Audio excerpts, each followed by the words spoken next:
Alright, so your third video for this week is all surface area review. We have covered everything we are going to cover for surface area. So I do like to do a review video just in case maybe you missed last week, you're playing catch up, you just need a crash course. This video is going to cover prisms, it's going to cover cylinders, pyramids, and cones. So make sure if you're confused on any of this, you please ask questions, come to my tutorials, watch the videos, rewatch them, ask me to work stuff out for you. I'm here, I'm still your teacher, so I'm still here to teach you. I understand this is a really hard adjustment for all of us, but we're trying our best. I understand you're trying your best. If you're having issues, please reach out to me. I'm very understanding. I hope y'all know that by now, but I want to work with you. I want to make you successful.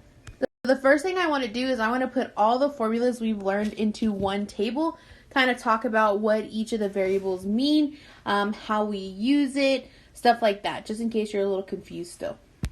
So we have two different kinds of formulas we've dealt with. The first one is your lateral formula, your lateral area.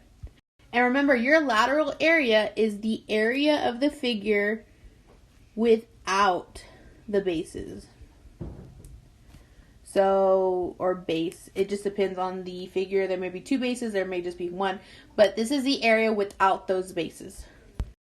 And then you have your total surface area, and this is where you take that lateral area that you've already done and you add in the bases. So this is the area with bases, or just one base.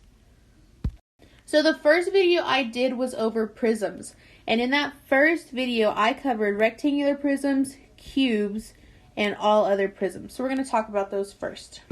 Now for rectangular prisms and cubes, we did not have a lateral formula, and I'm not going to introduce a formula here. So you can go ahead and cross that out. Hopefully you drew this table. If not, go ahead and draw it. It'll keep it all organized for you. But I did have a formula for the total surface area. So for a rectangular prism, the total surface area formula is 2LW plus 2LH plus 2WH. Now I'm going to go in and I'm going to label what each of these mean. Remember, L here stands for length. We do have other L's in the formulas to come, so make sure you know which 3D figure it is. That W here stands for width, plus 2L, it's still length, and this H stands for height. And the very end of the formula is plus 2WH, which is width times height. Remember, those letters stuck together like that just mean to multiply, so it's really nothing too fancy. Now, there is no lateral for cubes, but there is a total surface area for cubes, and it happens to be the same formula that we just did for rectangular prisms, because a cube is a rectangular prism. So you have 2 times the length times the width, plus 2 times the length times the height, plus 2 times the width times the height. Now we went into all other prisms because these aren't the only kinds. You have other prisms like a trapezoidal prism, pentagonal. It depends on the shape of the base. And for these ones, we did have a lateral formula. You had H times P. Now this height is a little different. That H, the height here, is the height between the bases. So you have to find where or what the bases are and look at kind of what line connects them. That's that height. And then finally, that P stands for the perimeter of the base. So we're going to add up all the sides of the base together, and that's going to be our perimeter. Now your formula for the total surface area was that lateral, so the H times P, plus 2 times the capital B. I'm not going to relabel the H and P. Just remember, though, that this is from the lateral area. But you do need to know the plus 2B. This B is a capital B, and that's because it stands for the area of the base. And remember, we have different areas we have learned. We've gone through circles, triangles, rectangles, squares, regular polygons. So if you do not know those areas, you need to go watch my area review video, because you will be really lost and confused unless you've already done that. So after we did prisms, we moved on to a specific prism, which was the cylinder or cylinders. The formula for that, for lateral area, is 2 pi RH.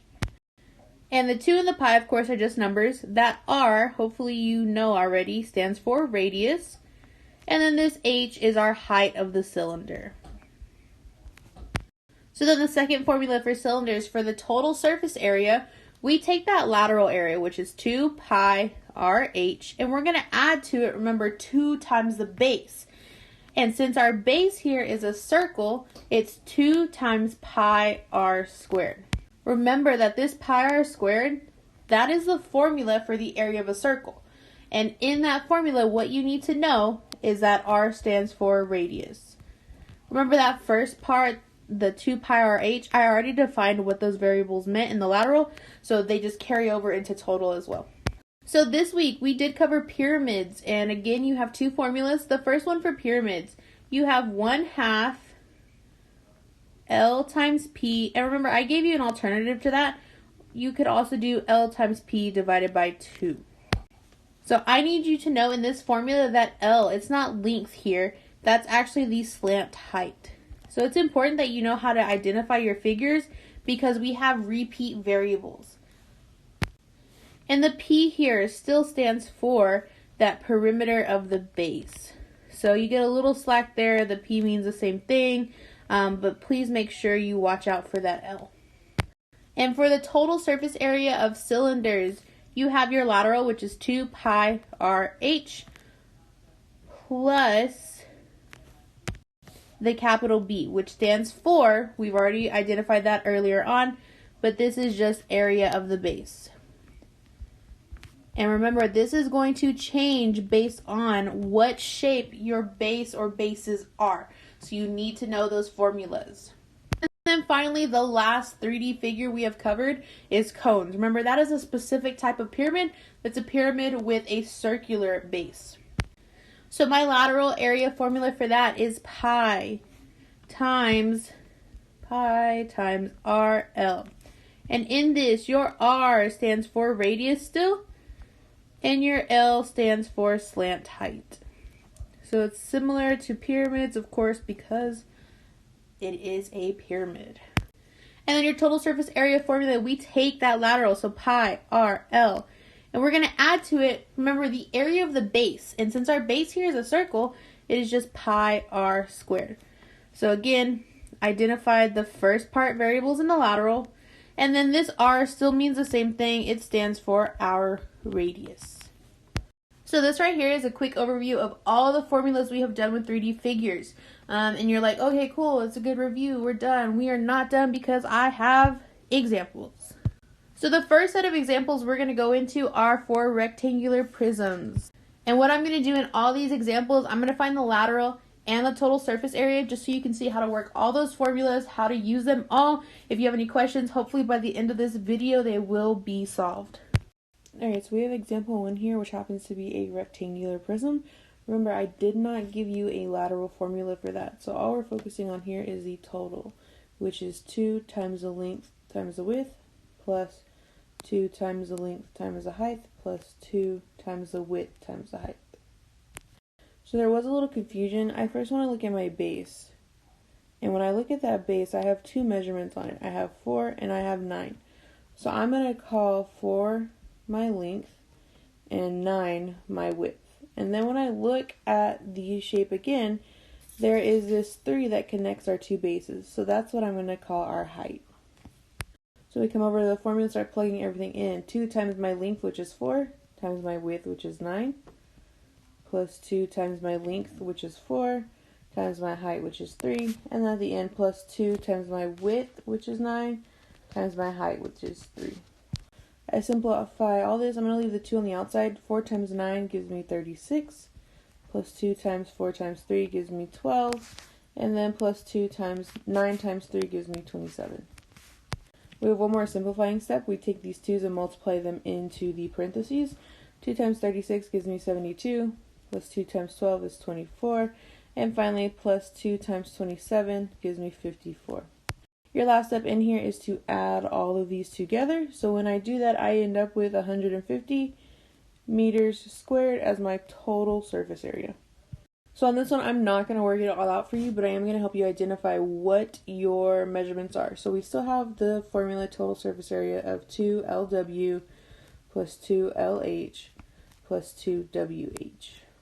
So again, I'm going to come over here and look at my base, which are the two sides that are the same. So I'm going to use these squares. If I look, well, they're not really squares. If I look, I have 11 and 10. So I know my length is 11, my width is 10. It doesn't matter which is which. And then when I see this side connecting the two bases is 5, I know that is my height. So I gave you the length, width, and height. It is now your job to plug them all into that formula. I am going to give you your final answer though. So when you plug everything in at the end, you should get 430 meters squared. Make sure you get that answer. If you don't, let me know. Send me a question so we can get it figured out and fixed. Alright, so examples 3, 4, and 5 are for all other prisms. I'm going to do 3 and 4 with you in depth, and then 5 I'm going to give you the answers. That way you can check yourself. So remember, for all other prisms, we do have two formulas. The lateral, you have the little h times the little p. Remember, the h is the height between the bases, so we're going to look at where the bases are and look at what line is connecting them and how long that line is. And the p is that perimeter of the base, so we're going to take all the sides of the base and add them together. And then your total, we take that lateral, h times p, and we're going to add to it 2 times this capital B. Remember, that's 2 times the area of the base. Alright, so again, I want to look at example 3, and I first want to look at my bases. I look here, 1, 2, 3, 4, 5, 6, and I know that my bases are hexagons because these are the two sides that are equivalent in size and they are parallel to each other. So then I want to look at one of these sides that's connecting the two of them, and I see here it's 11 centimeters. So I know that 11 centimeters is my h, my height. I now need to find my p, or my perimeter of the base, so I know that each side of this hexagon is 9 centimeters long, and then I know that there are 6 sides in this hexagon. So my perimeter, 9 times 6, gives me 54. So now I can go ahead and I can find my lateral. My lateral is equal to h, that height, so 11 times p, the perimeter, 54. When I carry out this multiplication, I end up with 594 centimeters squared for my lateral area. So for the total surface area, I already have this first part, the HP, which is my lateral, but I need the uppercase B, which stands for the area of my base.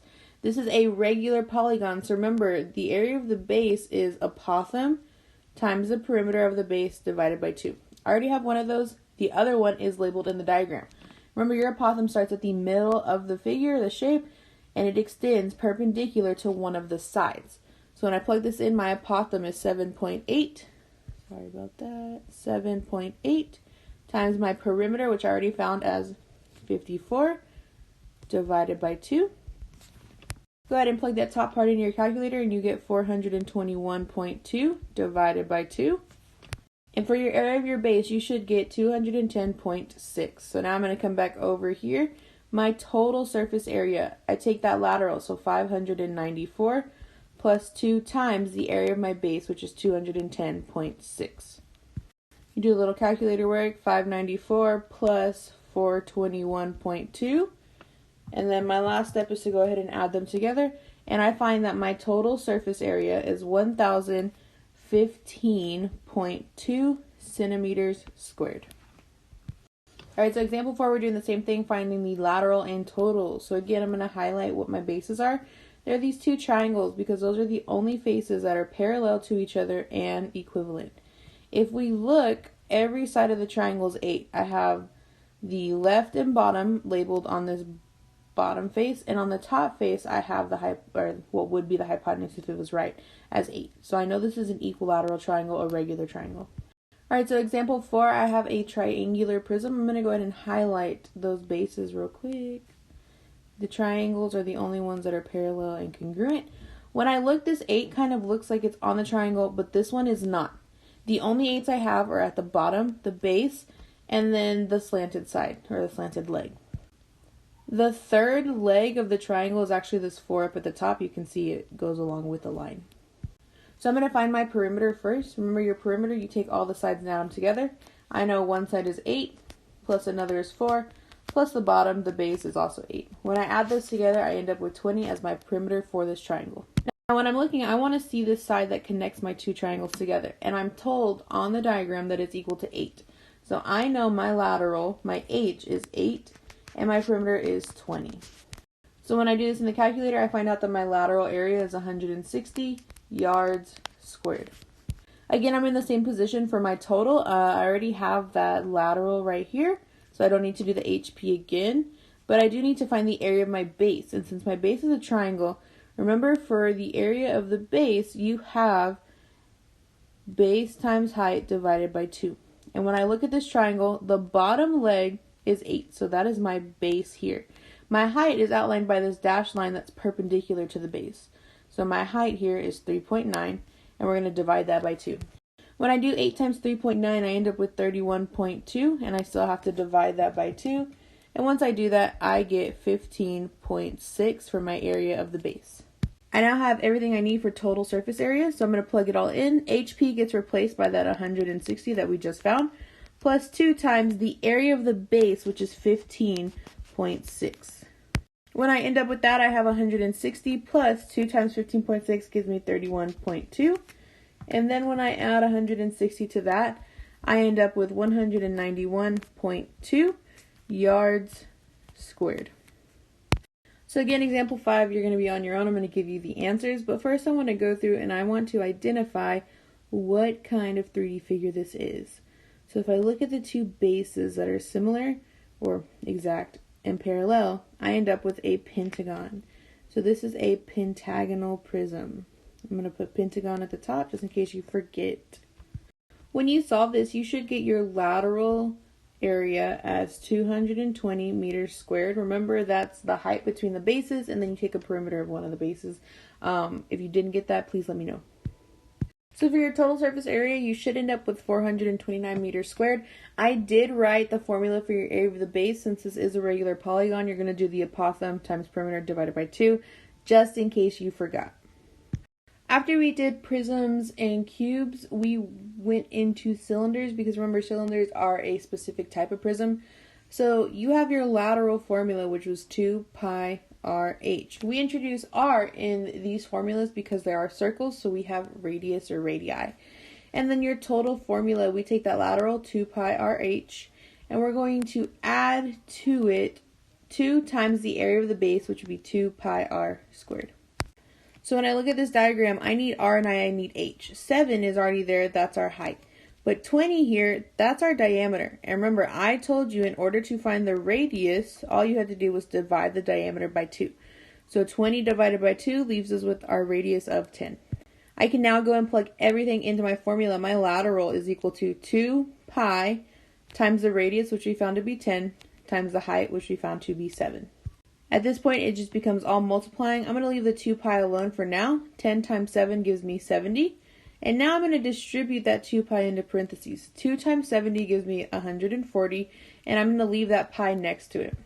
So my final answer, if I ask for exact, in this case, I don't care which one you give to me, would be 140 pi. If you want that decimal number, it's also 439.82. So here is your lateral area. Either 140 pi inches squared works or 439.82 inches squared. Either one is fine. Alright, so it's now time for our total surface area. I already have that first part, the 2 pi RH. I found it to be 140 pi plus 2 pi times our R is 10 squared. So I'm going to rewrite 140 pi because we're not doing anything with it yet, plus 2 pi, and 10 squared becomes 100. Now I need to distribute that 2 pi into parentheses, so I end up with 140 pi plus 200 pi. And then we combine our like terms. Since they both have pi, we can combine the numbers in front together. So my total surface area is 340 pi inches squared. Or if you want it as a decimal, it comes out to 1068.14 inches squared. Remember, either answer works. I'll take both. Alright, of course, example 7 is for you to do on your own. So remember your formulas, I'll write them over for you here. Lateral is 2 pi RH. And total is that lateral 2 pi RH plus 2 pi R squared. Remember, I gave you the diameter in this diagram, so you have to divide it by 2 to find your radius. So do not use 4 as your radius. Alright, so here's what you should have gotten for your lateral and total. For your lateral, you should have gotten 36 pi or 113.10. And then your total should have been 44 pi or 138.23. Remember, I gave you two answers on the lateral and total because if you want to use just pi, that's fine. I think it's easier for now. Or if you want to use the decimal, that's cool too. Remember, if you're using 3.14 for pi because you don't have a pi button, you can't find one, please let me know before you submit your assignment so I do not count it wrong. And these last two sections are from this week. The first one is pyramids. So we're going to find our lateral area, which the formula for that is 1/2 L, which was your slant height, times P, the perimeter of your base, or you can use L times P divided by 2. Either one works, they're the same thing. And then, of course, your total is that first part, the lateral. So I'm just going to use LP divided by 2 plus capital B, the area of your base. It varies depending on what your base is. So I first want to look at my base here. I notice it's a triangle that is 3 by 3 by 3. So I know it is an equilateral triangle. So I need to keep that in mind. Now I also need to find my slant height. Remember, you have two different heights on some triangles, especially prisms, pyramids that have triangles as their bases. The first one, you have a height that is on your base, and then you have a height that is off your base. Your slant height is the one that is off the base. So here my slant height is 7.1. So I can go ahead and start recording. I know that my lateral is equal to my slant height, which is 7.1, times the perimeter of my base. So my perimeter is equal to the side length times the number of sides, since it's a regular shape, divided by 2. So that gives me 9 divided by 2, and I'm going to leave it as 4.5. So I'm going to do 7.1 times 4.5, all divided by 2 for my lateral area. So then the top part, 7.1 times 4.5, leaves me with 31.95, and then I'm going to divide it by 2 in the end to find that my lateral area is 15.98 centimeters squared. So now we need to find that area of the base, and it is a regular polygon, so you could use the regular polygon formula if you wanted to, if we were given an apothem, but we aren't here. So we have to use the base times height divided by 2 for the area. So when I look at my base, remember all sides are the same, so it's 3 times my height, which is 2.6, and then we divide by 2. When I do the top part, 3 times 2.6 gives me 7.8 divided by 2. And so I find that the area of my base is 3.9. So now I can do that total surface area. I already have my lateral, which is 15.98, plus the area of my base, which is 3.9. So in your calculators, you'll do 15.98 plus 3.9, and that gives you 19.88 centimeters squared for your total surface area. Alright, so example 9 is yours to do on your own. Remember, you first want to look at that base, and if you look here, it is a regular pentagon. All the sides have tick marks, so they're all the same length. So once you get this all worked out, you should find that your lateral area is 228 feet squared, and your total surface area is 338 feet squared.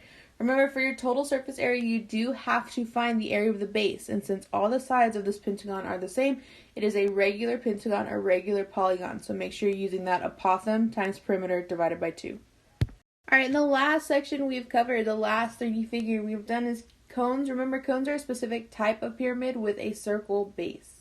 So your formulas for cones, your lateral is pi times the radius times the slant height, and your total is that first lateral, so pi times the radius times the slant height, plus the area of the base, which is just pi r squared. So in example 10, I made it easy. I already gave you the radius, so we're going to do the lateral first. Pi times the radius, which is 5, times the slant height, which is 12.1. We do 5 times 12.1 in the calculator, and that gives me 60.5 pi kilometers squared for my lateral. If you want the decimal, when you plug that in, it does give you 190.07 kilometers squared. Now for the total, I already found the first part. So I already know the pi RL, and I'm going to leave it as 60.5 pi, plus the second part is the area of the base, so pi times r, which is 5, squared. I still have 60.5 pi, haven't done anything with that, plus 5 squared gives me 25 pi. I take the numbers in front of the pi and I add them together. I get 85.5 pi, and that gives me kilometers squared for my total surface area. So this answer is fine, but if you want the decimal, it should give you 268.61 kilometers squared. Alright, so example 11 is yours to do on your own. The one thing I want to caution you about is, remember, I gave you the diameter here, and there is no diameter in the formula for either areas of a cone. So make sure you divide that by 2 first to find the radius. So once you work this problem out for your lateral area, you should get 130 pi kilometers squared. That decimal is 408.41 kilometers squared. And then for your total surface area, you should get 155 kilometers squared, which is 486.95 kilometers squared in a decimal form. So you do not have a assignment or an assignment for this. I just wanted to make sure that you got this review if you needed it. If you've completed the other 2 assignments and the question of the week or the assignment of the week that's not related to math, then you're good to go. Otherwise, please let me know if you have questions. Attend my tutorials, and I look forward to talking to you all next week.